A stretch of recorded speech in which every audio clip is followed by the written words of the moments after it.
The Menscape The Podcast. Menscape Podcast with Carl.J. Ashley.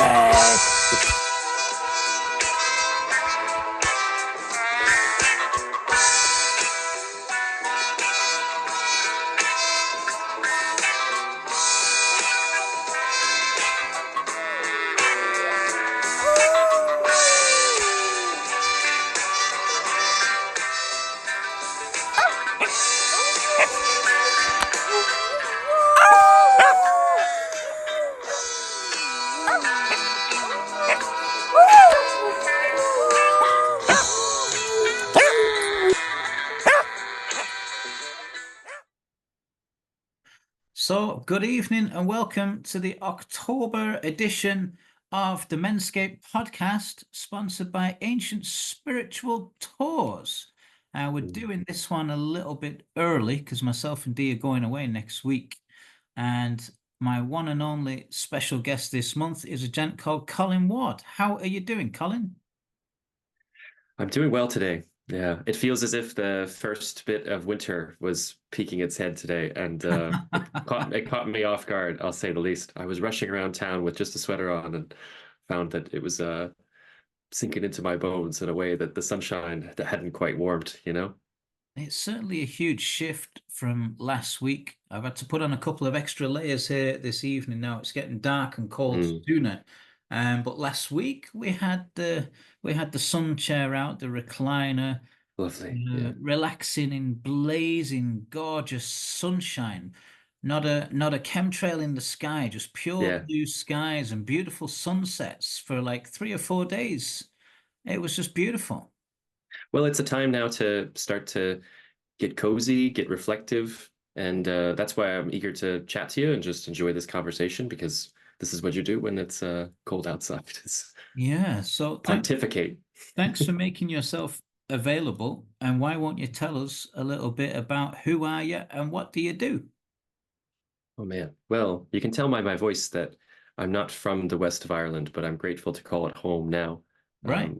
I come from the east of the United States in a place called North Carolina, but my family has roots in Donegal and has traveled around a lot, moved around a lot, and now I find myself landed in Westport next to this beautiful sacred mountain, Patrick, and at the minute I do two things. I work to make natural skincare products with my wife through a company called Namawe, which has a shop in the middle of Westport.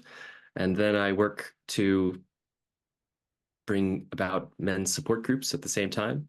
So I suppose there's a little bit of external wellness and inner wellness, but at the end of the day, I've just been following my heart for, well, I would say not too long, but I'm happy to discover wherever it's going to bring me. But took me a long time to start listening to that, but brought me to some good places. How are you spelling Namawe? Good question. Yeah. Namawe is an acronym that just means naturally made in Westport, and it's spelled Namawe. Namawe, naturally made in Westport. Yeah. Or in Westport. It was a lockdown business that my wife and I came up when I was dealing with a lot of stress and anxiety and having lots of big flare-ups of eczema and psoriasis. And she was making soap already, and we just thought maybe we'll start to make things. That's the one, yeah. That's the website. Yeah. Naturally made in Westport. In Westport, beautiful. I like it. Thanks. So you've got a business making handmade soaps to help people with sensitive skin. Yeah, and they're all made out of organic oils, Irish grass-fed tallow, and then foraged ingredients. So we work to make every single product as Irish as possible. Every soap is roughly about 40 to 50% Irish, and we have most of our balms, which would be 100% Irish. And we're proud to say that we're probably the only skincare company in Ireland that is sourcing all of its ingredients from Ireland. But we like it because it means that we get to partner with really cool farmers who have a really passion for what they're doing and learn about how we can grow our own food and be more self-sufficient. And at the same time, investigate how nature is just this magical mother that continues to give us the medicine that we need if we just got out of the way and started just listening to her wisdom. And we try to keep, we don't try, we do keep everything as simple as possible. And because that's just what we would want to use. Fantastic. I'm looking at your website there. I take it your wife Oh, is the lady that's there in the doorway, Maria. she is, yeah. She comes from the south of Spain, and down there they would repurpose used olive oil to make Castile soap, for their Yes. washing or whatever. And her first idea was to do something like that in Westport. But what she discovered was that a lot of the oils that we use in Ireland, and I think all over the place, are terribly inflammatory and full of chemicals. So you can't even repurpose them. But then we were getting to know our local butcher as we were just changing more of our diet towards trying to work towards integrating more local food. And he was like throwing away a bunch of tallow. And we were like, well, we could try making soap out of that. And the rest is history. Now all of our products are made with beef tallow, and we think it's just the best possible ingredient because it's so similar to your skin. You absorb everything in it, and all of the herbs that we put better into your skin than you would if it was like, I don't know, a coconut or a palm tree or something. Plus, nothing says less about Ireland than palm trees and coconuts. So last time I It's heard there wasn't interesting. a, Yeah, you get all these exotic kind of shampoos and soaps and shit, and it's like they've got more real fruit in them than the actual fruit we buy in the shops. It's ridiculous. Um, Tallow, I'm not familiar with. That's like you're not going to wash yourself with that soap and smell like beef, are you? No, exactly not. No, all the soap, all the You got it all tallow fragranced into. well, there's old methods of cleaning tallow for, dozens of hours. We would use rendering is what we would call it, like cleaning the tallow for roughly about 30 hours. And by the time you've done that, there's no beef smell. It's just basically the raw fatty acids that your skin needs to maintain its good balance and just be. So I found that I was getting a lot of benefits from my skin, like just not to heal eczema, but just to soothe and calm it. And then I started working more on my inner world, like my inner body, my diet, and so that's what we work to do. We don't claim to be a company that can cure anything, as much as say just we find that when people do switch to natural things that aren't full of No, chemicals, like you're go talking on, go about. on. Tell everyone that you're curing them as well. Nah, I can't do it. It's up to them. Carl, it's up to them. They have to take charge of their health too. And that's the best part of the journey is that So we're this all is the thing. responsible. This is very relevant in this day and age. If you don't take responsibility for your own health, if you follow the media, follow the television, follow the mainstream, follow the herd, you'll end up outsourcing your health and responsibility for it to people that don't know you and don't care. So at some Absolutely. point, you're going to learn the hard way. I'm going to take responsibility for my health, and your medicine is your food. What you ingest on a daily basis is basically what's going to keep you alive or not. 100%, 100%. Yeah, Yeah. one of our gents in the Menscape group and a guest on the podcast, two or three times at this stage is Richard Rocker. Richard Functional Naturopathic Clinic has some excellent advice for people from a nutritional point of view. You know, Mm. it really opened my eyes to seeing a different world when he put me on this thing called the Paleo Reset. So having trouble with my tummy and my gut. And a lot of the problem was eating things like wheat, bread. Mm. I Yeah. feel as if I'm doing something along the lines of that right now, actually, but it is difficult to shift your diet. It takes a lot of discipline, and especially when we're presented with so many different colorful or tasty or options, it is going against the trend, you could say. But I think that more and more people are doing it because in some cases, they're left with no other choice, or they find that once they start to learn what's in the things that they eat or put on their skin, they're just not interested anymore. And it's a great feeling to know, but at the same time, once you know, you can't unknow. Then you can't go back into ignorance after you There's a know the great truth. there's a great line in one of the Oliver Anthony songs where he says people eating bugs because they won't eat bacon, and it's like Yeah. I think a lot of the information these days is skewered towards I wouldn't say misinformation or deception, but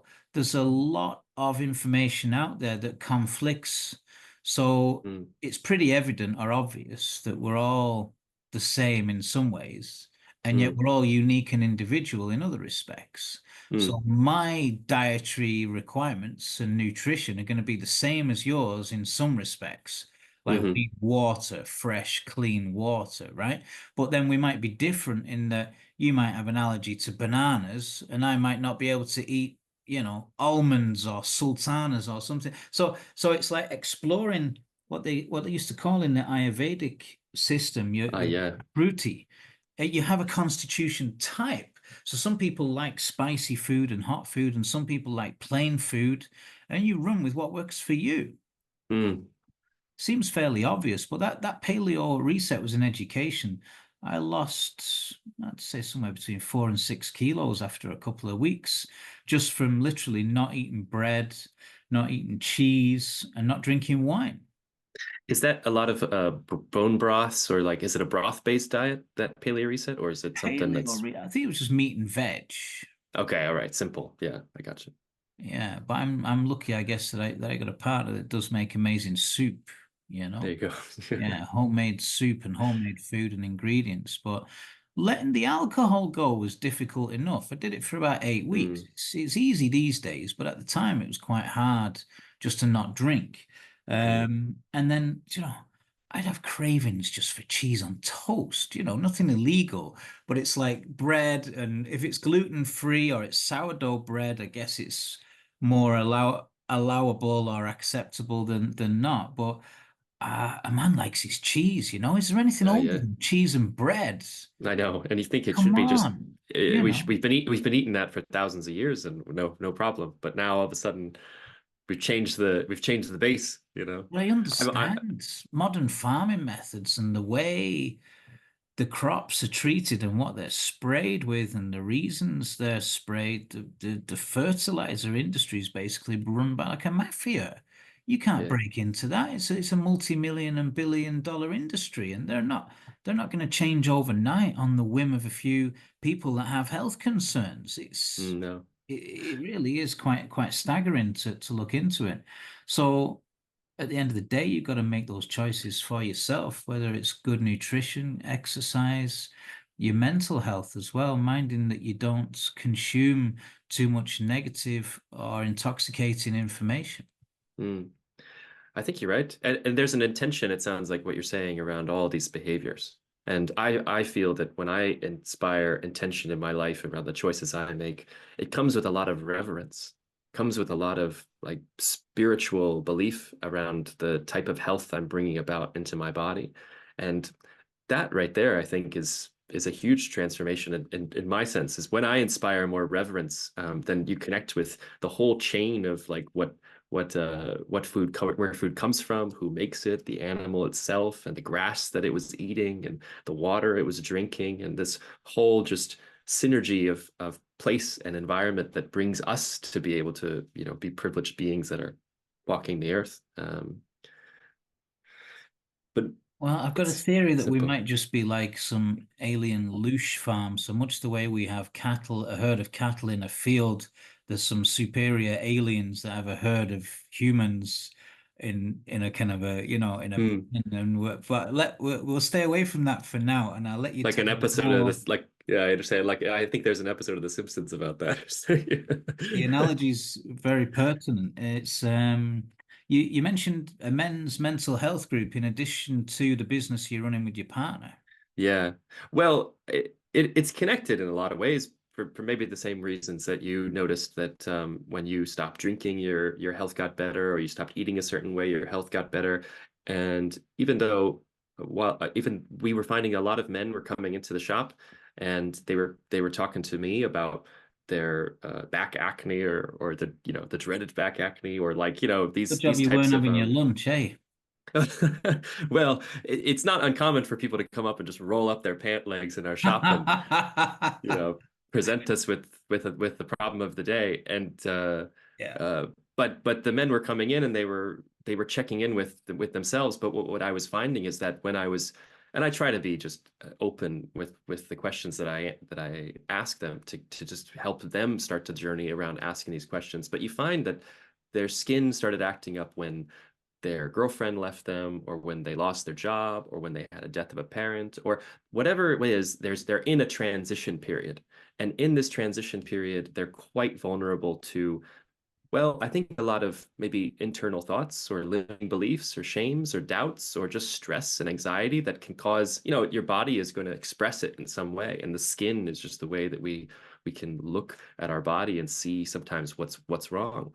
So I was on the journey myself, and I just wanted to, I suppose, offer an additional form of support. And I found that it wasn't even something that I wanted to make for a business, as much as say it was something that I just craved for myself. Like, I wanted to live in a world where I was connected with men who wanted to be healthy and be sovereign and be intentional about their life. And Thank so you. I just started with the people that I knew. Similar in the same way that you did with the Menscape. You just start with where you are. Right. And you work with what you have. And in my case, it was many of the customers that I was meeting, or the friends that I had, or really realizing that I didn't have any notable friends, that as a blow-in or expatriate into Ireland, all of my close friends were 1,000 miles away.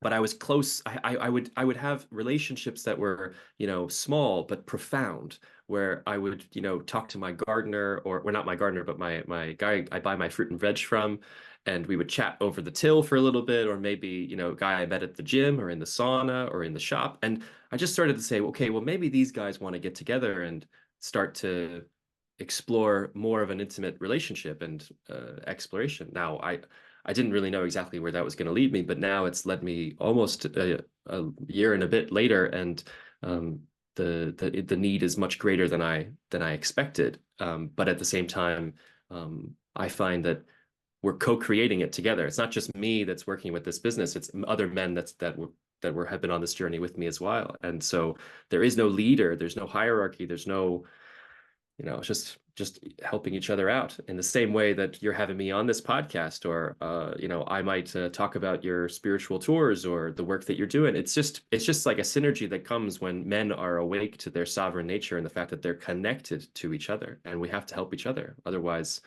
if we don't help each other, there's no one to help. We'll be left alone. So have you called it anything or given it a name? Yeah, that's a good question. Well, I was making a podcast myself called A Quiet Voice for about 3 years, and that was serving as a way for me to just push against a lot of these spiritual or creative blocks that I was having. And I was using story to talk about some of the more vulnerable aspects of my life. And so I did find along the way that served me now. So I call it A Quiet Voice Men's Development.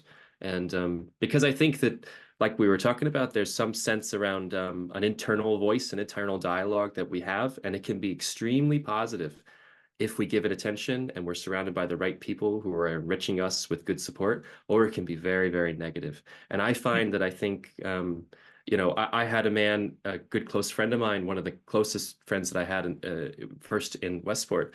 We lost touch, we split apart. And I find, that in an isolated state, he takes his own life, and he does that because he's alone and he doesn't feel the support, and he's isolated. And I mean, and it's just, I mean, so, forgive me, I'm on a little bit of a tear here, Carl, but I'll just say, to round up my point, is that and I think you'll resonate with this, and I'd like to talk about it more, is like, there's something in a new paradigm that's got to be done differently. And right now, like, suicide is the number one cause of death in Ireland for men under the age of 35, the number one cause of death. And that is a sign that our existing mental health care system is not serving us in the way that we need. And that doesn't mean that it's not helping people. It doesn't mean that it doesn't have the right intentions, but it means that we got to think completely different about the way in which we connect to each other. And I think that these men's groups and men's support are just the first step towards creating communities that are just more conscious and aware and connected. So Yeah. So, well, firstly, well done. I look forward to hearing more about A Quiet Voice and any events that you've got lined up. I would have spent, I suppose, the last 15 years going to a Buddhist center in East Clare called Sunyata. I've written about it quite a lot in the books I've published as well, where I recommend taking up a mindfulness practice and taking up a meditation practice. And you don't really have to be, you know, a genius, or you don't really have to be a long serving sort of practitioner of meditation to be able to sit in stillness and silence for long enough to figure out that we've been lied to from cradle to grave. We've been primed with very overt consumerism. Like growing Mm. up in Manchester, where they had the billboards as well as the television, as well as the radio, as well as the newspapers, you're constantly being bombarded 24/7 with Mm. images and with jingles and sound bites and a lot of things that, behavioral psychologists have been working on in order to get your attention, to open you up to the possibility that, you might want to buy a particular product or a solution or a service. And this is then sold to you as being the free world and democracy and part of, free trade and all this. But thankfully these days I live literally in a field in Tipperary, and I'm just surrounded by trees and Mm. cows and grass, and there's no billboards, there's no Mm. television, there's no newspapers. And I'm really grateful that I've managed to, in some sense, escape from this rat race. But the idea that you're constantly being, as a man anyway, as a woman it's different. They're basically hit with a need, for beauty products like makeup or clothes or something to make them attractive, because they couldn't possibly be attractive just as they are. And with men, Mm. it's like cars, the sale of cars, the whole of the Western economy is basically founded on advertising and production and marketing of cars, because John next door's got a bigger, faster car than you, and your car's fairly crap, even if you have one. And you're obviously something less of a man unless you've invested a good chunk of money in this snazzy Mm. car. So it's not even just the fact that we've been bombarded with all these different sort of methods of products. It's more the default assumption that we're not enough as we are, Mm. that we need something to be Whew. something. Yeah, man. Yeah. So Yeah, but once you that's it. once you Always touches. Oh, sorry. Go ahead, Mark. Go no, ahead. yeah, I'm just so once you've sort of seen that and you empower yourself and you say, well, no, hang on, I am enough. And all right, I live in rural Ireland, so I probably do need a car. Yeah, Mm. public transport system that might not be able to serve me here in the way it did when I was living in Greater Manchester, right? But at the same time, I can I can choose a car that's maybe economical, maybe, get good mileage, maybe had a couple of owners that have looked after it, and you can be sensible about what you need without, Mm. you know, like, you know, I'm not knocking anyone that wants to get a Ferrari or a Tesla or something. If that's Sure, what you sure, need for sure. you, fair enough. But the whole idea was this concept that you're spending money you haven't got on things you don't need to impress people who don't give a shit anyway, right? Hmm. This was Yeah. estate life. I lived in a little estate in a rural village for a while, and everyone was trying to impress everyone else, and it's like a race to the bottom. And I thankfully managed to get out of that. But the way society is engineered is almost to cause mental health illness and mental health issues. And the way schools are designed through the curriculum and the policies, like, you don't have to be a genius to figure out that a young boy should be playing outside for 8 hours a day and behind a desk for one, not behind a desk for 8 hours a day and playing out for one. Mm. Most boys anyway. Yeah, you're always Yeah. going to get some more studious sort of librarian types, but to be outdoors is the natural domain for a young boy. And to have Yeah. it removed and taken away and normalized for a career as a customer service executive, or as a civil servant, or a job where you're sitting behind a desk for the rest of your life, is nuts. Yeah. Yeah. People are bound to sort of wake up one morning and go, what the fuck am I doing? What, life's just passing me by. So it's almost like taking up this sovereignty, or taking up this Mm. idea that you're enough, is almost revolutionary or counter to the common culture. Mm. Yeah. Well, you're making a good case for the sense that people are so powerful that when they're used in a particular way, they can create somebody else's world, that they're not really one that they're not necessarily in agency of. Yeah, you touch upon so many things that come from my own personal experience in mental health care and in a cubicle life, so it's I've got some questions for you. sure, you go ahead, fire away. Yeah, What is your favorite smell? oh my gosh, wow, my favorite smell. Um, I like the smell of seaweed. I All mean, right. yeah, I like the smell of seaweed, but I do find too that like I don't know, my sense of smell compared to my wife's or will be, we sell smelly things. And what does this smell like? Or what does this smell like? And it's like, sometimes I don't know. Like It's it's usually a just, powerful memory associated with a it smell. can be. Yeah. Yeah. I like the smell of autumn leaves. I have to admit, like the decay a little bit. I like the smell of rain. Excellent. Yeah. Have you ever written a book? No, I haven't. No. Oh, that's not true. I have written a book. Yeah, I have written a book. Hmm.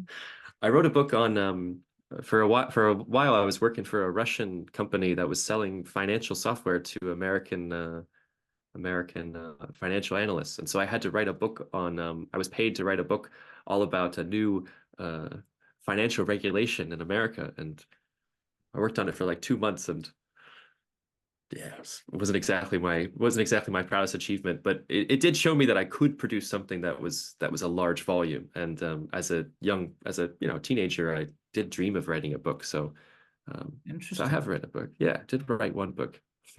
I don't even think that financial regulation even went through. I wrote a book for something that didn't even happen. Maybe it's something you can revisit and Mm. write another book. Have you ever jumped out of a plane? I've never jumped out of a plane. Nope. Ridden a horse? Unfortunately, I Driven a have. Yeah, Ferrari? I've never driven a Ferrari. No, Have you ever eaten an insect? probably. Have you ever I'm had sure of children? it. No, I haven't had children yet. No. Have you Only ever recently been... married, so could give me a little bit of time. Okay. Give us a chance, he says. Have you ever been abducted by aliens? Um, Good question. I've definitely felt like I've been abducted by aliens, but not in a way that I have any particular memory. Maybe they were the aliens that kind of tricked me that I was being abducted, but I wouldn't know that they were aliens, I don't know. I've had some weird experiences anyway, and ones that Yeah. defy my sense of logic and reason around what this world is. And We'll come back to the I've got a question near the end about the glitch oh, in the sure. matrix, so we'll definitely come back to Mm. where you are is near one of our friends on the Menscape podcast is a guy called Mark Atwood who's based in Roscommon.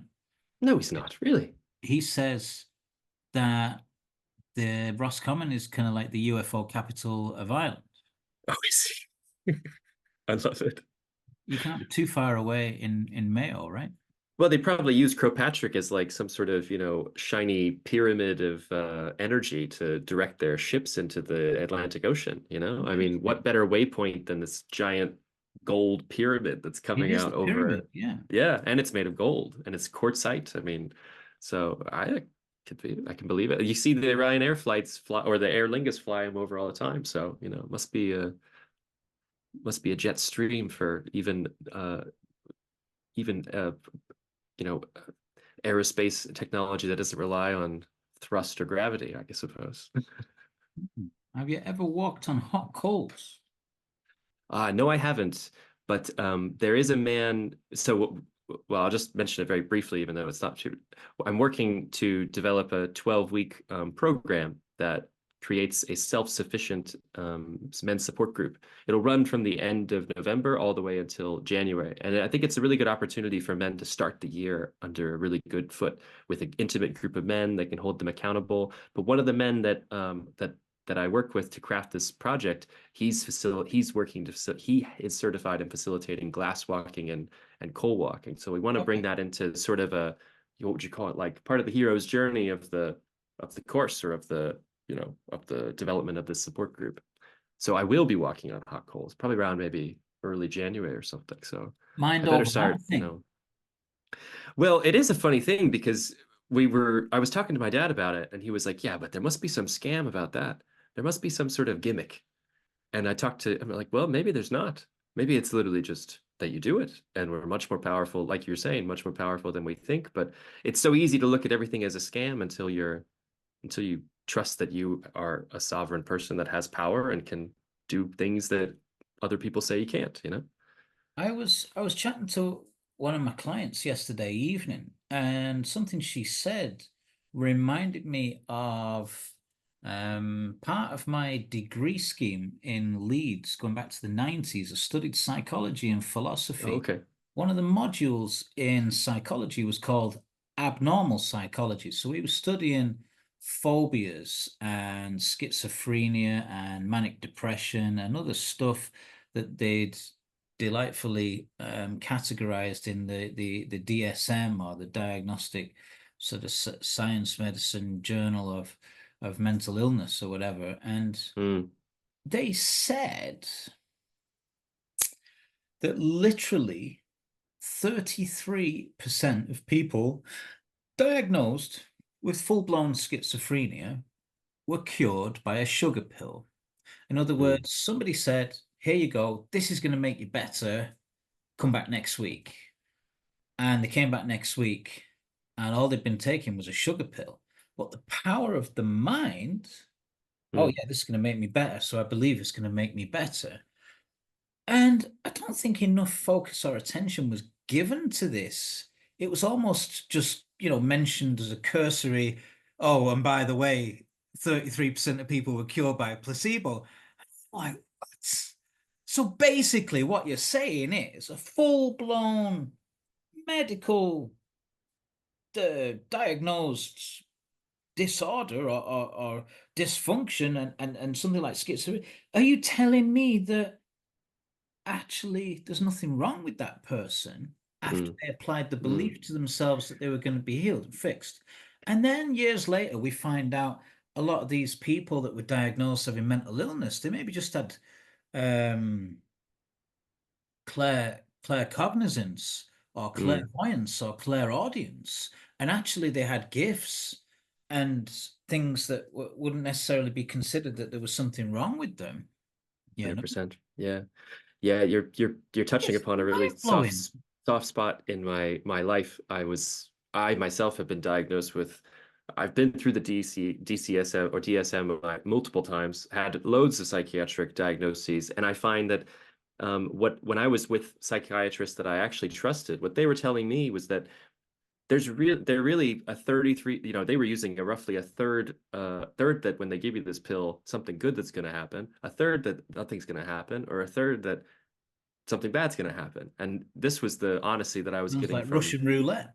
It's like Russian roulette, and what I find is that in my own experience with the mental health care system, and people can take this for whatever they want. This is my experience, having been patient, inpatient, whatever. But I think that there's a big problem with the way in which people view themselves as a result of these diagnoses. Take, for instance, like, schizophrenia. Oftentimes in the Western world, we associate people with psychosis or schizophrenia or bipolar, like type 1, like they experience themselves as God. They experience themselves as sometimes Christ-like, And when they walk in the world and they're saying, I am God, they're met with such resistance. Like, whoa, geez, this guy, he thinks he's God. That can't be. We know God is in the sky, or he died for our sins, or whatever. We got to put him in a place where he can't hurt anybody, because you're really touching upon a dangerous subject there. So we got to take something is broken in him. We got to fix it. But the same person, when they're in the Eastern religion areas, or maybe in a more Taoist or a Buddhist camp or culture, Hmm. they walk around, they say, or Hindu maybe, I am God, or I feel like Christ or whatever, and they would say, I'm so glad that you found love. They wouldn't have the same, oh geez, we got to lock him up. We would say, geez, we need to sit down and listen to this guy. He's probably got something interesting or important to say, Ram and Dass and Krishnamurti and a lot mm, of the spiritual teachers of our time would have gone to India and come away with that very message. You mm, are God, you are love, you have these capacities, and there's nothing unusual in that at all. It's yeah. just part of a journey of self-discovery, maybe. Yeah, and the more we suppress it, the more we just delay our own journey, the delay or maybe the divine or destined place that we have in the world or culture. I mean, Plato would often talk about, the role of wise people, or even, orchestrating a culture with what are they called?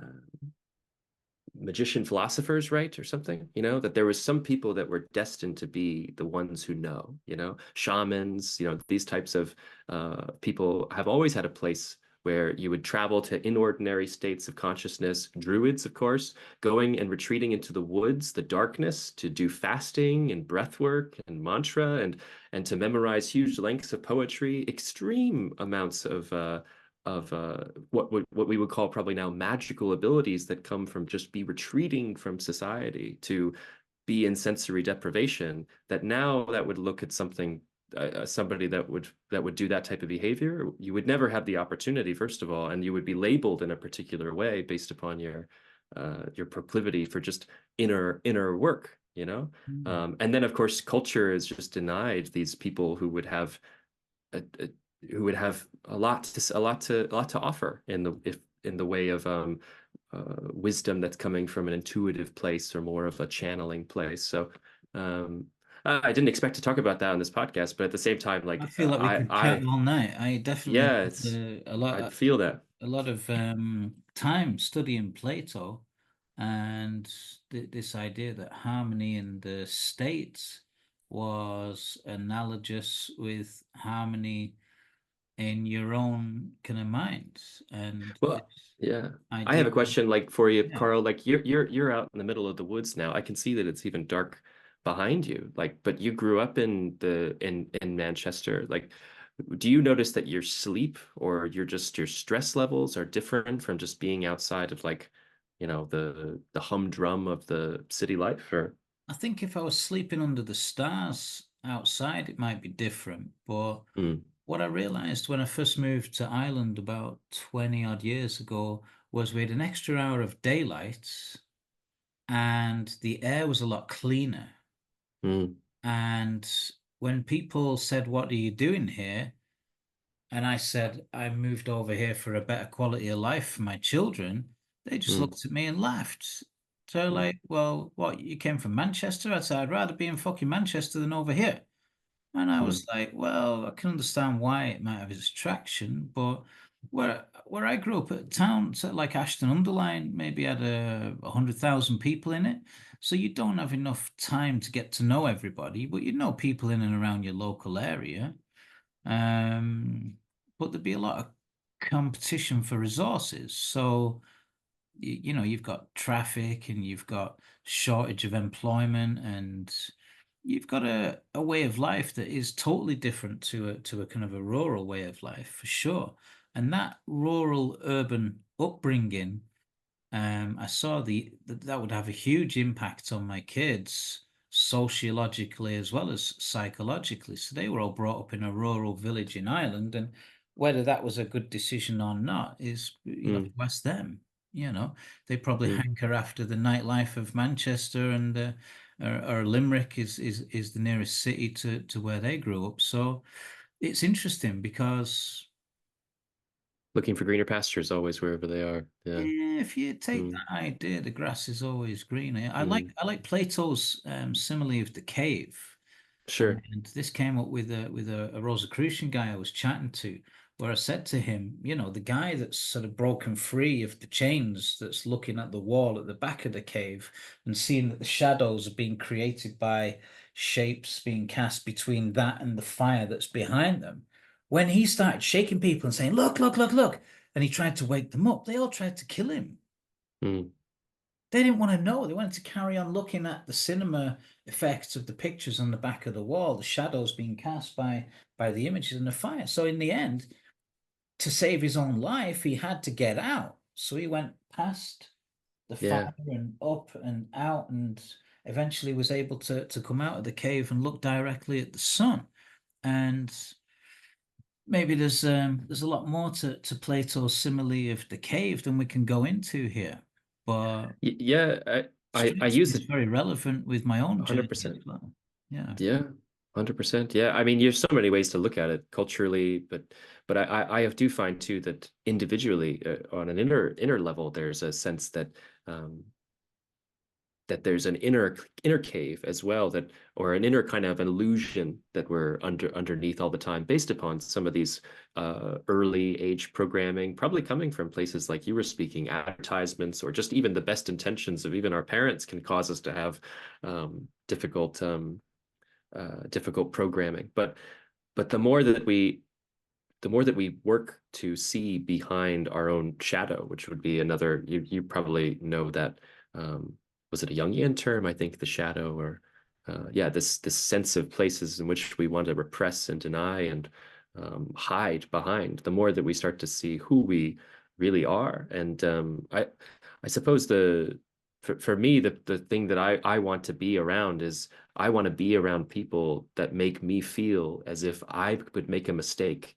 and they would still not judge me for it, because then I can start to venture into the places in my life that are the most adventurous and the most, sometimes even the most loving, as long as I'm not there to do anything that's against another person. I think that friendship and love and community should be enriching us to be able to experiment and dare and be bold and push against what is possible within our lives, and then support us if we fall, or at least give us a place to come back to, and as long as we're looking as the people that see the other side of themselves, or maybe a truth that is newly revealed to them as crazy, or as idiotic, or as manic, then we're really denying a part of ourselves by just closing off these wise people. So, what are your favorite books? And are there any books that you'd recommend to our viewers, and why? Geez, I've got so many favorite books. I've kind of a voracious reader. There's a tower of books that's always like threatening to fall over Great. on my bed, and Give us my about three then. I'm currently reading you yeah, mentioned it tell me. before, The Hero's Journey by Joseph Campbell, The Hero with a Thousand Faces. Yeah, I'm making my way through that for the last 3 months slowly, but it's yeah. hugely interesting. Well, I've got three books on my table. Well, say another book. I want to know another book, because I know that book, The Hero of a Thousand Faces. Tell me another one. Another one that changed my life was The Four Agreements Oh, I've read that. That's by a tremendous Miguel book. Ruiz. I came Ruiz, across yeah. that maybe about 10 years ago. That was interesting. And Ooh. The Power of Intention by Wayne Dyer was a good one as well. Change Your Story, Change Your Life. Isn't that Wayne Dyer? I've read that one. Yeah. But you're not allowed to turn the questions around on me, huh? Oh, well, I'm but asking you your favorite books and what you yeah. then to give us an insight into where you're coming from. Maybe that's just Okay. the way that my brain goes, is I want to know more about you than, I want to be reminded, what are the four agreements again? Tell the truth. Yeah. Anyway, but the three books I got here. Oh, No, don't no. make any Yeah, assumptions. That's what it let's is. go into it. Let's go into Yeah, it. yeah, yeah, I love yeah. that. Be impeccable with your word. Impeccable with your word. Impeccable, not meaning perfect, just Yeah. meaning without sin. So Mm. speaking your truth it Hmm. doesn't mean you need to be necessarily articulate, although I find that you are. So be impeccable with your word. Do Uh, your best. Always do your best. That's the fourth one. in order to have no regrets, Yeah. if you can always do your best, then if things didn't work out, at least you can always turn around and say you did your best. Yeah. What are the others? I'm having a blank. Is it tell the truth, or always tell the truth? That's part of impeccable with your word. Uh, I'm having a blank too. And I read this book pretty recently, but sometimes, it goes in one ear and out the other. And now there's 5 or 6 rules. Yeah, there was Impeccable another with book your came word, out about the fifth agreement. but written by his son. Yeah. Impeccable with your word. Do your best is the 4th one. I kind of went out of order. That might be why I'm. No, I'm gonna do a screen share. I used to know them They're off really they're by worth talking heart. about. They're so simple, and Yeah. you're right to bring them up because they do come from these totemic places, these cultures that would otherwise be suppressed. Yeah, So don't take anything impeccable personally. with That's your the one words. yeah. We had that, and always do your best. We had that. Oh yeah, So don't make your assumptions. I said that one, and then don't take anything personally. Oh, that's a great one. right. Don't take anything personally. My goodness. So not taking things personally has been a huge part of my own journey, especially going through sort of, addictions and depression and then codependency and more recently parental alienation and overcoming Mm, narcissistic abuse. Like mm, I turned 50 last year and nobody from the Ashley side of the family came. None of my mm, children came. And it was like, if I'd have taken it personally, I'd have gotten very upset. But it's like, hang on a minute, some wonderful people did come and we did have a good time. Why would I mm, get caught up in taking it personal if people just weren't available or didn't want to know? mm. That's their business. So what Well, people do and it's say, you're. what people Go think, ahead. it's their business. Everyone's caught up in their own journey. So unfortunately, we can have a tendency when we're younger to get programmed or conditioned to take other people's behavior personally. Mm, Or even if it actually is personal and they want us to take it personally, we can still choose not to take it that way. If you're a spiritual being having a human experience, you can just take the lesson from it, move on, yeah. and see it that way. But that takes Yeah. a bit of training to be able to do that. It does, yeah. Well, inside of a men's group, these two actually don't make assumptions and don't take anything personally would be two of the same thing, I find. It's often that after it's great, you sit around, you have a chat, you get to know each other, but after you're going through exercises that are designed to, pull up these more vulnerable sides of ourselves, like conflict naturally arises sometimes between members, and it's often not conflict that they have with another man because because literally they're fighting, but as much as they are entering into a place of vulnerability and within themselves that then they're afraid of, they feel fear around showing that, and then they look around this circle in a safe area and they start to feel like everyone is judging them, or they start to feel like everybody is looking at them the wrong way. And this is a really key part of working in men's groups that I find is at that moment you could have loads of people leave and you wouldn't even know why, because they're just, you would think, oh geez, what did we do wrong? And that's when that's why at an early stage we start to introduce exercises that bring that conflict into the center so that people are able to explore it in a safe environment and recognize that the conflict that they're experiencing is not with me and you, Carl, but with me, and something in you is showing some aspect of me that I need to work on. And anytime if I Sounds work to like not take things triggering. personally, then well, it is, but it's except the problem with triggering in the Western culture is that it's your problem is that you're triggering me, when really it's I'm triggering myself just by the stimuli that are around me. And I think when it goes back to like that early conversation we were having around health, if I'm taking ownership around the way in which I feel in my life, Yeah. I'm taking accountability for my feelings, accountability for my actions, and then I step into a place of power in which I can not, so much suppress these things, which is so often the behavior that culture teaches men to do, but as much as just have a place where I can explore them and then take that lesson and then apply it in my life. And that's one example in which we're working to create a safe space for men to do that. But yeah, 4 agreements. Yeah, he was grateful to keep it at 4 because it's hard to remember 4 things. But yeah, it's good to revisit it anyway. Absolutely. Yeah. So any other Yeah, books that you yeah. The made a 3 big books. impact on you are Well, the 3 books I've got on my table because I keep going back to them. I love John O'Donohue, the Irish writer from is he from Clare or Kerry? I can't remember. and I'm Clare. Cara. Yeah, and I'm Kara, but I like them. I like Eternal Echoes, which is this. I've read it a couple times. Hunger to Belong. It's just I don't know. I feel like So often you're these gonna have to books. hold it up a bit longer. Oh, sorry. Hunger to Belong. Eternal Echoes, exploring our hunger to belong. Thank you. Yeah, I mean, a lot of these spiritual books, like, you just feel like you can just flip through them and you open up a page and they're going to have something that will resonate at the time. This is, I haven't read this book yet, but John Moriarty, another Irish writer from Kerry. Do you know him? Not personally. Oh, he's passed away now, unfortunately, but man, it's hard to describe. I was, What's the book he has. called?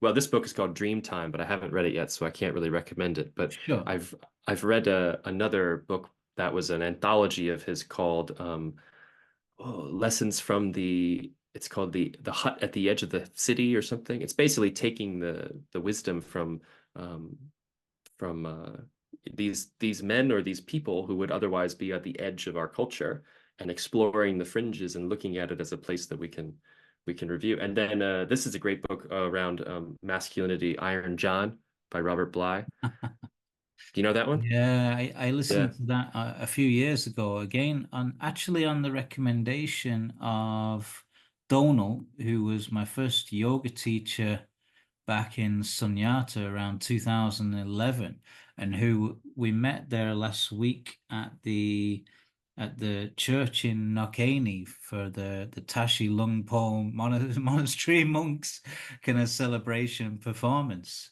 And he said, "You've heard of Iron John, haven't you?" I said, "No." Mm, Go away and make yourself familiar with Iron John. And as soon as I heard it, I was blown away and I wanted to share it with as many people as possible. yeah, me And too. it's hugely impressive and very, very interesting piece of work on many levels. Yeah. Yeah, I think that in that book he touches a lot about on this idea of like the wild man archetype that's within men, the sense that like and a lot of people associate, and including like this is one of the reasons why that book is so controversial, is when men are welcomed to embody this wild man place, like people in culture or people who misunderstand things, they look at it as like chaotic or violent or dangerous.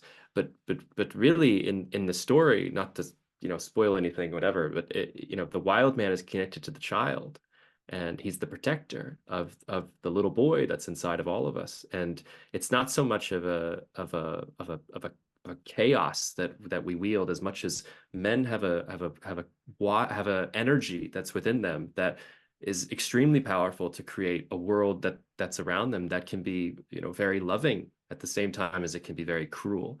And we all have to work within our shadow to make sure that the world that we're creating is around something that we do want rather than just reflecting the fears that we're refused to acknowledge within ourselves. And It's particularly relevant in today. And absolutely. I remember sitting my son down and saying, I want you to listen to this. I want you to.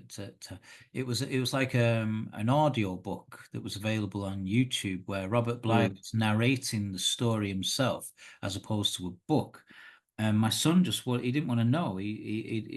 Like he rejected me. He rejected anything that I offered to him as a teaching. And one of the reasons I wanted him to look at it was like life can't really begin for you as a young man until you've cut these kind of apron strings with your own mother. So hmm the relationship with your mother, if you go back to the Freudian sense of the suppressed desire for your mother, which interestingly comes up in the Tibetan Book of the Dead as well, where it's like whether you go along with agreeing with Freud or not, there's still this domain of these repressed and suppressed desires as a young man that you feel into. And then society teaches you, well, you can't really say that or you can't really do that. Uh, mm, given your social norms and societal norms, you're either going to end up in prison or ashamed or mm, embarrassed or what have you. But this idea that once the apron strings are cut, there's an adventure to be had beyond that. yeah. And you've got permission to explore, and it's actually where you're going to start to find yourself.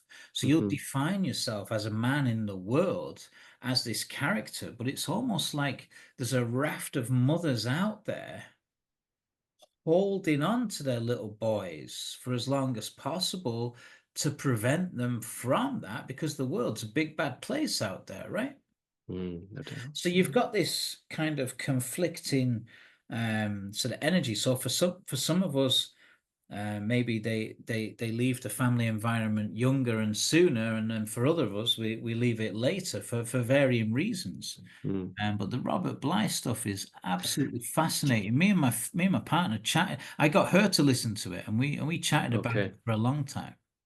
Do you think that there's some sort of you brought up this Buddhist sense at the same time as you were talking about cutting the apron strings and like do you feel that there's some sort of that it sounds like what you're suggesting is that like the first clinging to the mother, I mean, there we share an umbilical with her, that's the first and perhaps the first threshold of cutting attachment to the material, to this, physical world of illusion. Is that part of the Tibetan There's book that you're like two. working with, or? Yeah, I mean, you see what you in society, you see this attack on women and children, and who protects them is the men. So they've had to attack the men first. Mm, And men, there's a raft of women out there that you might call men haters. And why? Because they've probably had experiences with men who were assholes or narcissistic or alcoholics or something, and they were mistreated. But those very men maybe had issues because of the mother that raised them. So mm, the women are not looking at themselves and saying, well, how can I be a better mother? They're just pointing the finger at men and saying he's no good. So mm, you got this societal issue where, again, it's like society's engineered to cause and create all these mental health issues and problems, divorce rates going up, family values being eroded.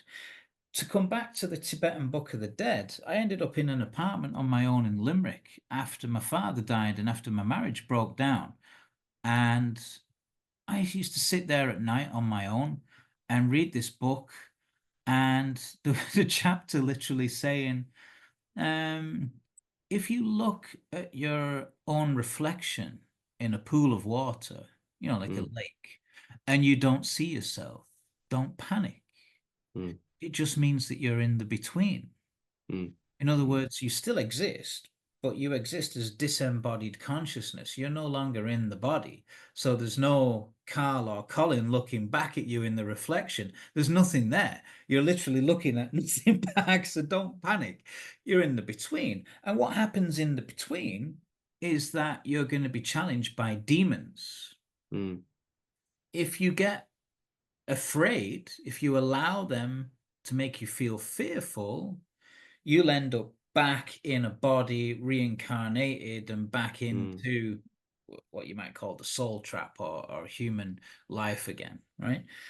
However, if you observe the demons and just laugh and realize that they're a part of you, because you're a part of everything and we're all one, then it's almost like you've passed this test and you mm, survive having to come back.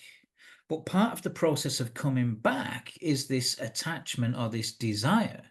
So mm, before we incarnated in this lifetime, according to the Tibetan Book of the Dead, we're floating around as disembodied consciousness. And then we see our mother and we see our father, and they're having some romance. And mm, we have a desire for that woman ourselves. And so we are conceptualized, or what's the word when you is it conception? Yeah, you conceive. So conceived, there's yeah. actually a process by which your soul or your disembodied consciousness then ends up in the embryo or the womb of the woman who's then going to become your mother and give birth to you. But it's actually based on your desire for her. Mm. Okay. And so it's almost Freud. Freud overlaps with the Tibetan Book of the Dead in this sense. And I'm reading this and I'm scratching my head, man. I'm like, hold on a second. Yeah, it's like, and the Tibetan Buddhists they're quite unique in that they're not like any other kind of branch of Buddhism. There's Japanese Buddhism, the Thai Forest Yeah. Buddhism that's associated with Sunyata, the teachings of Ajahn Chah and Ajahn Sumedho, different again from the Buddhism of sort of Cambodia Another place, Sri Lanka was beautiful when I went there.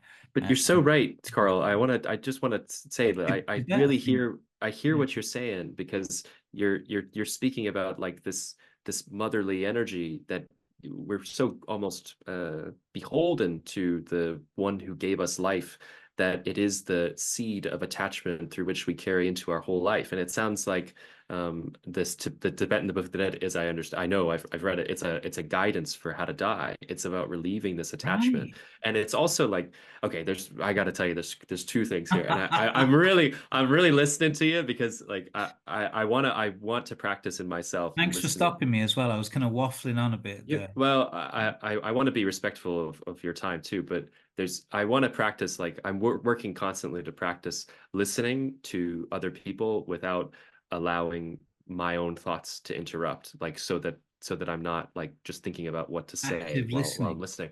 Yeah, and I'm not perfect at it, so but this did come up when you were sharing quite vulnerably, I think, about how you encountered the Tibetan Book of the Dead after, and you said it quickly, but after a deep passing and a grief period. And I lost probably the most important male figure, was one of the most important male figures in my life was my grandfather. And I ended a very long relationship with probably the first love of my life, you could call it. And I found myself in a cottage in rural Ireland with the Tibetan Book of the Dead. And I thought, this is exactly, almost nearly identical to I mean, just hearing those few sentences. Mm. And to me, it resonated so deeply, because it was because I felt like I was in a transition period. And here I was literally going through the dark night of the soul, it felt like, for probably the third or fourth time it felt. And this time now I wanted to make sure that I wasn't ignoring the call to adventure that was coming.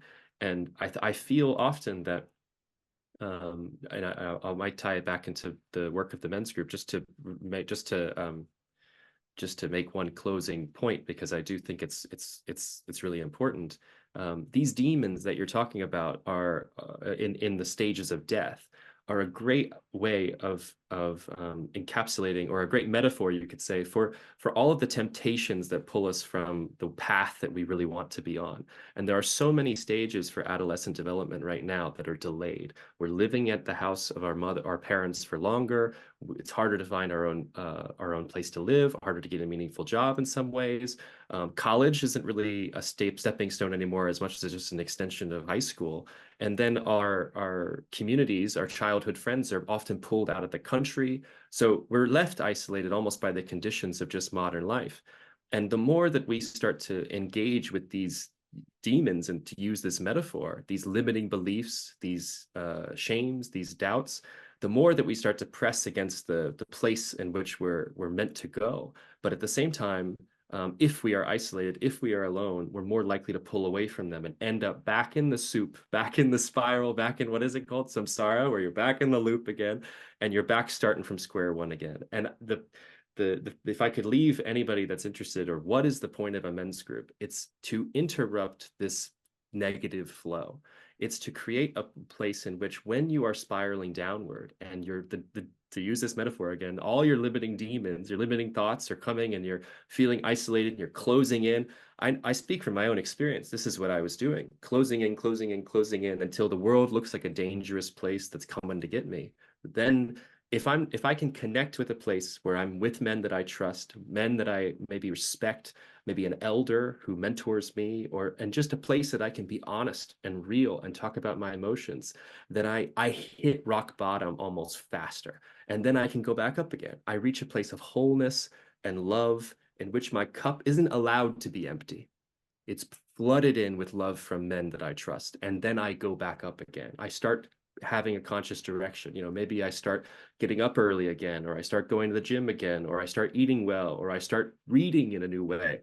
And that's the power of regular attendance to a men's group. It's just this prevention of all of the isolating tendencies, which unfortunately, in my experience anyway, I have fallen to many times in my earlier life. But I went on a little tear there again, but I just think there's I mean, a fucking The fantastic isolation. synchronicity there that about this Tibetan Book of the Dead thing that my mind just blows my Mm. mind.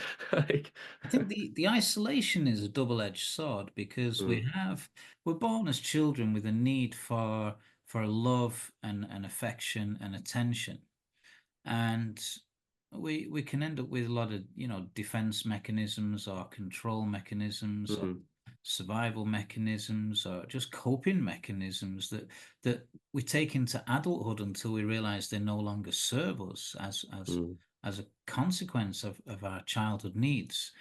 But once you've observed that need for love and attention and affection, and you can say, well, there's an extent to which I can provide that for myself, by myself. mm, And it wasn't until I was in this kind of stage of my life, I'd say I was about 44 or 45, and in this apartment, having been a sort of homeowner surrounded by a wife and four kids and three dogs and a mad cat for like 15 years, just mm, to be boom on my own. It was huge isolation and it was hugely traumatic. But there was something in the isolation that laid the foundation, or should we say, mm. hitting rock bottom, and then that lovely quote by the Harry Potter lady. J.K. Rowling. Right, she said rock bottom is a pretty solid foundation upon which you can build yourself Build. up from. So it was like this isolation was necessary for me to almost define myself in the world again.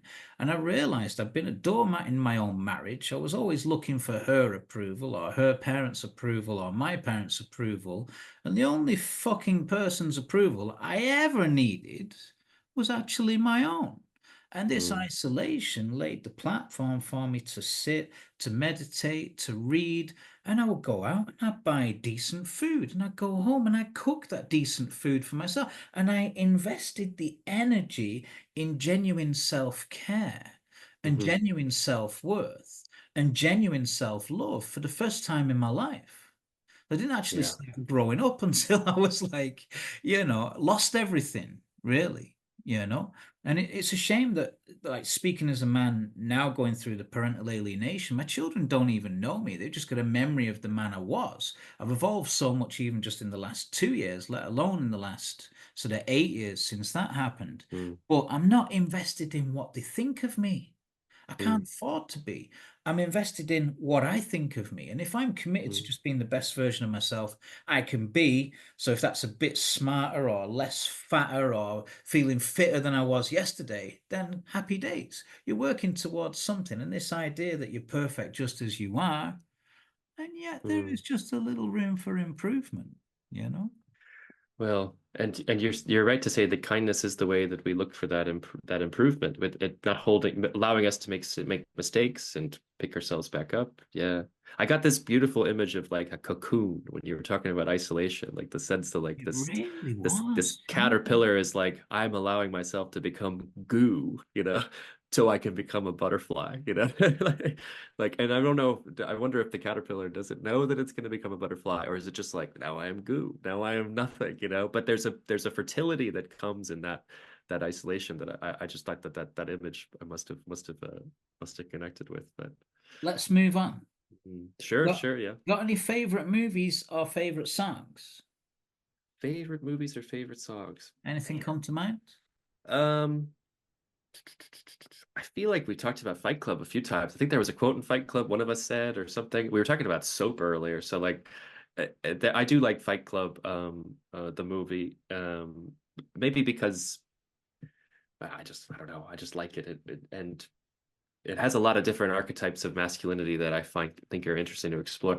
Though I did watch one of the best movies I've seen in a while was Chef. You ever seen the movie Chef? Man, with have you ever seen that one? Ratatouille, I saw that. Okay, well, maybe the movie Chef. It's about a chef who washes up and loses everything and has to, But anyway, that's one of my favorite movies too now.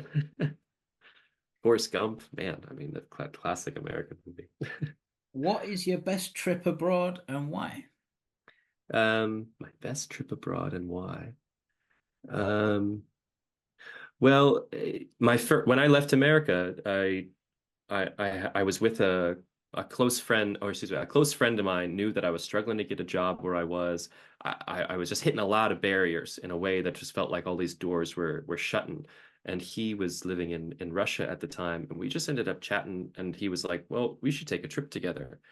And there was some real camaraderie around just having another. I mean, I'm not trying to deliberately bring it back to the health of men caring for each other, but it just comes up at the time. And Right. he wanted to. He was like, well, let's go on a trip together, because both of us wanted to get out of where we were and travel something. So So I didn't he's have in load. Russia, you're in He's in America, Russia. I was and in where did you DC, decide Washington was DC. somewhere between Well, you? we traveled from Budapest all the way to Istanbul on probably the best trip of my life so far. And the funny thing is that both of us, by the end of the trip, we decided to completely cut ties with our lives and start anew fresh. And now we're both married and both happy, and all because we took that trip together to support each other, and kind of I to definitely to make think this you've new got there's trip. a few chapters of a book coming there to tell us about your trip from Mm, Budapest to Istanbul. I could use your help on that one, I think. Yeah. You There's never know, yeah, mm, between running a business and running a men's mental health group. So mm, we touched on it earlier. Before we finish up, Glitch sure. in the Matrix story. Has there been any things that have happened that have had you question the reality that you're presented with on a daily basis? And what happened to you and when and what and why? Any idea? Man, I What are you tell you what. comfortable to share with us? I mean, just today, are you talking about glitches in the Matrix today, or this Like week, or? when I was about 15, I had a dream within a dream. That was Mm, one. And then when I was about, again, 44, I crashed my car into a ditch and was mm, pulled out by a bus full of Thai Buddhist monks coming back from an arms round without a scratch on me. There's probably been others as well, but those are the two that come to mind. So your glitch in mm. the Matrix story is going to be unique to you. Yeah, my glitch in the Matrix story. Well, yeah, when I was 21, I was working really hard. I was really I was probably erring towards perfectionist. I was a very high functioning. I was probably a high functioning stoner in college, basically, and uh, I was working really, really hard, and I felt as if all of the anxiety just lifted me into this place in which I was like completely almost I like where my brain was just functioning on like a completely different level. Now, unfortunately, it caused me, well, not unfortunately, but I feel as if when I'm embodied with this power that comes from just man, I'm not telling the story right, to be honest. How do I tell the story? Jeez, there's something simpler. I say I'm talking to a guy who's a master storyteller, so I'm like, "Ah, gosh, I gotta figure out a way to crystallize this Master nugget." storyteller. Well, Where's he gone? But he's around somewhere. Yeah. Mm, well, I'll give you the compliment. You can take it. I'm Thank giving you. you the yeah. Well, the one glitch in the Matrix that I had recently, let's make it more simple, is uh Here he I is. had a lot of synchron. There he is. There's the master storyteller, That's right? good. He tells a story without moving his lips. Yeah. I had a lot of odd synchronicities around the spiritual community called Damanhur, which is in the north of Italy, in Okay. which I had met a man in this men's group came back, and I saw him, and he was like, "Oh, how was your trip?" And he's like, "Oh yeah, I went and hung out with a bunch of time traveling alchemists in north of Italy." And I was like, "Okay, that's weird." And then at the same time, Maria had been talking to somebody, and they were like, "Oh yeah, have you ever heard of Dominor?" Blah blah blah. Almost literally independently on the same day, we were met with uh, the same space, and my wife and I we've been connected. We're connected in a lot of different ways. We even met during lockdown as we were roommates. We were locked down together, and we formed a relationship after 3 or 4 months in isolation. But because we were roommates like before that, so we connect really well. But we were like synchronicity after synchronicity. There was Dominar, and then some sort of retreat that we were on, or a spiritual retreat where we were like on a whim, we were like, oh, let's go check this guy out. And then he's standing there and he's talking about something from Dominar or whatever. And so then we were like, okay, we got to direct our honeymoon to go visit this place. And so we're going to go to Dominar in northern Italy for our honeymoon. Like we got to see what this, so that was like one place in which, and I don't know what to think about this place. I have no idea, but it's How like are you spelling that? it's spelled Damanhur, and it's near like Milan or Turin in the north of Italy. And if I give you the real Wikipedia story, basically in like the 1970s or 80s, this man he formed a little community, and they started digging temples into the rock of the Alpine Italy, and he's built these big temples of humankind. That's what they're called. Amanor and the Temples of Humankind. Yeah. In Turin, which is presumably northern Near the Alps. Yeah, yeah. So it's kind of like he's built these tunnels that were hand dug for 10 or 15 years. And now they have these beautiful mosaics that look like really channeled kind of imagery. But that was a kind of glitch in the matrix where just these synchronicities were bringing me to this place that I was like, man, I've gotta go check it out. And I didn't even think a place like this could exist, It's like this is like next week. Great. Next week. Yeah. Send us a postcard. Will do. Yeah. The spiritual community of Dominar, Temple of Dominar. That looks pretty cool. Yeah, it looks like a trip in more ways than one, Yeah. I think they do all sorts of advanced research into communicating with plants and plant therapy, and I don't know. It's probably a deep rabbit hole that you can. We're skimming on the surface right now, but you could probably drop a boulder in there and go swim in it if you like. Holes. I'm the kind of guy that's down these holes. Yeah. Tie a cinder block to my feet and I'll just jump right in. Well, would you believe we've just eaten up the bones of an hour and 15 minutes there, and it feels like it's just flown by. Yeah, of course it has. Yeah. Well, it was really fun. Really fun. You're a great man to guide me into letting go of my perfectionist tendencies to want to talk about things in a particular way. Are you a Virgo? No, I'm an Aquarius. So Virgo tends to be it's a double-edged sword. So on the one side you have perfectionism and the need to be perfect, and on the other side you've got kind of nitpickyism and the need to be nitpicky and kind of irritate people with and so that tends to be a Virgo trait. Aquarius, my third child Rosie, she's an Aquarius, quite an enigmatic character for sure. Oh, okay. I love that. Enigmatic. Well, either way, you let me let go and talk about stuff in a vulnerable way, and that's I'm grateful for that. So we're going to finish on a 1-minute quick fire round. All right. I'll put my pen down. Focus. All that remains is for me to thank you for your time this evening, and look forward to catching up with you again soon. So, Aldi or Lidl? Neither. England or Germany? Never been to England, so I'll say Germany. I don't know. Sunset or sunrise? Oh, sunrise. Blonde or brunette? Well, my wife's brunette. Brunette. Safe answer. Brown or pink? Brown. Manchester or Liverpool? Indifferent. Yeah, but I think the safe answer is Manchester in this case, right? Kerry or Dublin? Kerry or Dublin? Kerry, of course. Yeah. Spots or stripes? Spots. Gardening or gym? Oof, gardening, even though I don't do either, but gardening. Boccherini or Echo and the Bunnymen? Echo and the Bunnymen. I don't know what that is, but Sun or moon? Wow, sun or moon? Sun. Emerald or ruby? Emerald.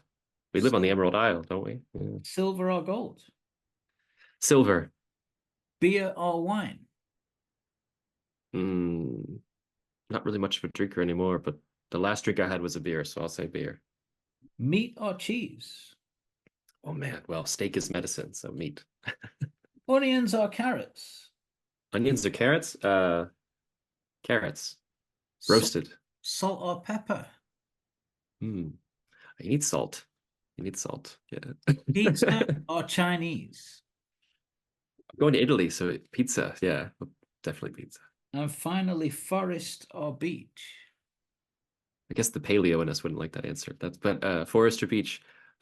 Ooh, man, forest. Forest. Well done. Some interesting insights revealed in that last round there. I'm Even for surprised me. by some of those answers. Yeah, fascinating. Which one? Which one surprised you? The indifference to Manchester or Liverpool or England or Germany. Oh, okay. Well, I don't know a lot about English culture. I haven't been there, so Boccherini is, I think, a 17th century Italian composer for did kind okay. of cello sonatas. Echo and the Bunnymen is a Liverpool indie band from the 80s. Okay. So there you go. Yeah. I've got another music recommendation. Yeah. But yeah, no, wonderful. Thank you so much. Oh, my pleasure. Yeah. Thank you, Carl. God bless you. Yeah, I'll just say that if anybody is interested in my work, yeah, aquietvoice.ie is the website that I'm building. It's not up yet, but it'll be there soon. And then Excellent. on Instagram is A Quiet Voice Podcast if they wanted to message me or anything. But thank you so much, Carl, for letting me use your platform. And I'd love to have you on A Quiet Voice too. So we'll have It'd to. be rude not to return the compliment for sure. Thank you very much, Carl. Cheers, Colin.